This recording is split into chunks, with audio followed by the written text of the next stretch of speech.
So guys, dahil napanood ko ang aking idol, gagayahin natin kung ano yung niloto niya. Kung tignan nyo dun sa wall ko, ano dun yung si Panlasang Pinoy. So meron after niyang video, ayan. So gamit tayo ng pechay, ayan. And then, dalawang egg. O, diba? Yung sa kanya tatlo. Dalawa lang sa akin kasi mag-isa lang naman ako. So ito, lutuin ko siya. Pero ulamin ko hanggang bukas na, joke. Hanggang gabi lang. So ayan, start na tayo. So hugasan muna natin yung gulay.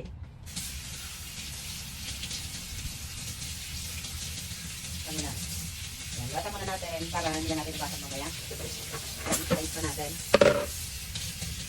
O, diba? Manonood lang tayo sa mga lutong bahay. Yung mga murang ulam. O, diba? Dahil medyo okay na si Salma. Magaling na ako. Thank you, Lord. Kaya galing mo na talaga ako. Alam mo na marami na akong katupak-tupak na. Ayan. So, nasa natin mabuti yung gulay. So, okay naman. Wala naman siyang, wala akong nakitang ganun-ganon. Kaya, ayan. So, i-slice natin.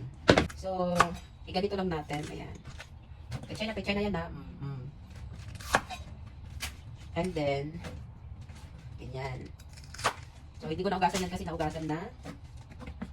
So, ito siya guys. Saan tayo dalawang egg? Siyempre, gaya-gaya tayo, di ba? 1, 2. So, kailangan batilin natin. Pero, hindi na ako maglagay ng salt. Dahil gagayain ko ngayong recipe ni Sir. Yan. So, tabi muna natin. Ayan. So, yung bawang and then onion. And then, tomato. Ayan. So, pwede na tayo maglagay. So, ayan. Maglagay na tayo ng oil. Ayan. So, ilagay na natin yung bawang.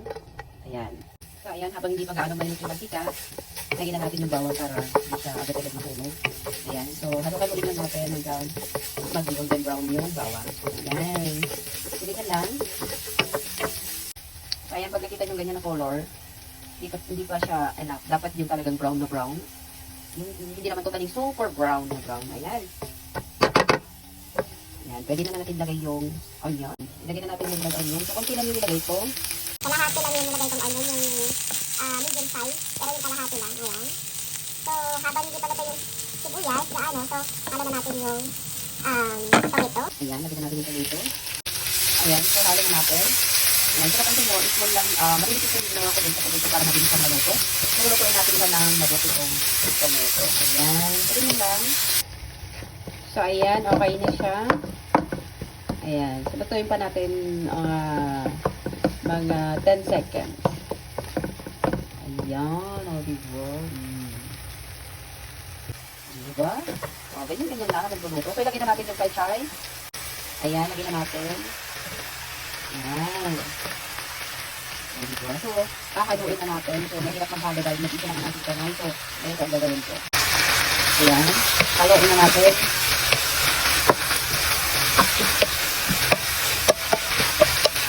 Halo lang natin. So, tatakpan muna natin. Tapos, balikan natin after 1 minute. Ayan, tatakpan muna natin. So, ayan, sumit na siya. So, magaling na lang siyang halutin. Ayan. So, maglalagay na tayo ng water. Ayan, naglagay lang ako ng 1 cup.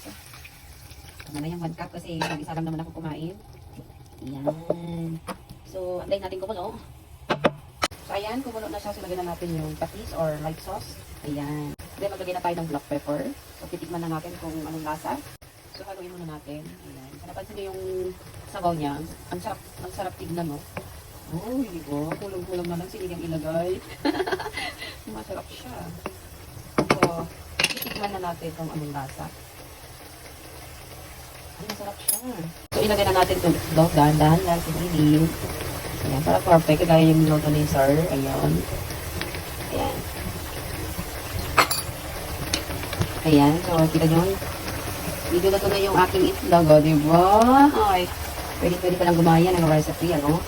So, haluin na natin. Ayan, sarap. Sarap naman, Ayan, so lutuin pa natin yung itlog yung mabuti kasi ayoko ng itlog yung hindi siya gaanong luto. Ayan. So, ayan, luto na.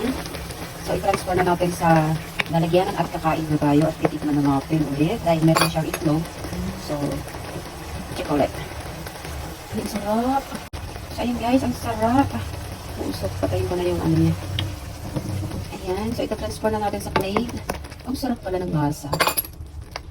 Diba, na-addict na ako? Ang sarap.